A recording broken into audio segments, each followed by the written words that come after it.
Maître Jésus, la beauté du 14/9/2013. La recherche de la beauté en tout est signe de l'ouverture de cœur, est signe de sensibilité au divin. Nous construisons dans la beauté. Nous ne pouvons construire avec de la laideur.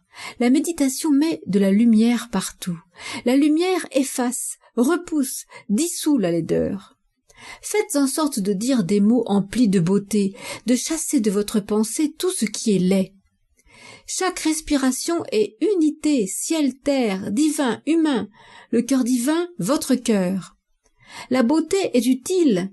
Vous respirez pour tous, vous donnez à tous, et vous illuminez parce que vous respirez avec tous.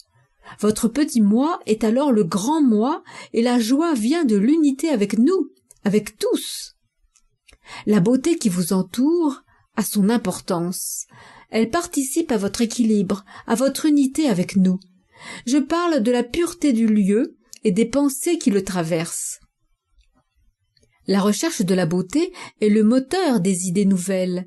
Celui qui cherche à rendre belle toute chose s'appliquera à rechercher l'harmonie en tout, à être juste en tout, à respecter les lois de l'équilibre en tout.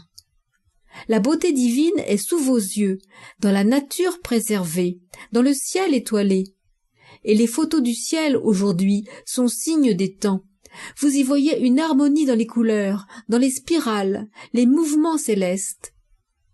Contempler la nature, contempler le ciel vous inspirera des pensées élevées d'harmonie, d'amour et d'unité divine. La recherche de la beauté est un combat aujourd'hui. Et c'est aussi votre combat de chevalier des temps nouveaux. C'est pour la beauté, le rayon 4 de l'harmonie par le conflit, que vous lutterez pour que les lois justes s'appliquent. La recherche de la beauté mène au but divin, qui est beauté parfaite infinie. Elle est énergie divine et synonyme de joie, c'est l'âme qui parle. La beauté d'un regard est regard d'âme, un sourire radieux est sourire d'âme. Un acte d'amour est geste de l'âme, et sa beauté est dans la joie qu'il procure à celui qui le donne, à celui qui le reçoit. Un regard ne trompe pas à celui qui sait et observe. Entraînez-vous à l'observation et à l'analyse avec amour, non en critique, avec amour et lucidité. Et vous saurez qui recherche la beauté, qui est sensible à la beauté intérieure, la beauté de l'âme, et qui ne l'est pas. La recherche de la beauté est le moteur du futur, parce que rien ne sera construit dans l'imperfection des hommes, mais seulement dans la volonté divine d'appliquer les lois de la beauté parfaite. Ce n'est pas tant dans la matière concrète qu'il faut chercher, mais dans l'intention, l'idée à mettre en pratique. C'est l'idée qui compte, qui doit être parfaite. Ensuite, on essaie de la mettre en forme. Il faut de la souplesse, parfois recommencer. Mais l'idée parfaite qui est tout amour trouvera à s'exprimer tôt ou tard sans dévier du but. C'est la recherche de la beauté qui est inclus dans le lien d'amour. L'amour divin est beauté parfaite. Grandissez-le chaque jour et vous entrerez dans l'énergie divine d'expansion continue. Et vous n'arrêterez pas de nourrir d'amour et donc d'illuminer le cercle puis un autre de plus en plus grand, plus vaste, nourrissant de votre lien le monde entier. Les lois de l'équilibre, de la physique divine, accomplissent leur œuvre, vous aidant à entrer dans l'énergie divine, qui est énergie dans le plan, élévation de l'humanité avec nous. Vous n'avez pas à vous préoccuper de « celui-là passera, celui-là ne passera pas ». Vous donnez, et celui qui ne sait pas recevoir ne restera pas près de vous. Vous ne donnez pas ce qui est physique, mais ce qui appartient au cœur divin. Vous donnez votre amour.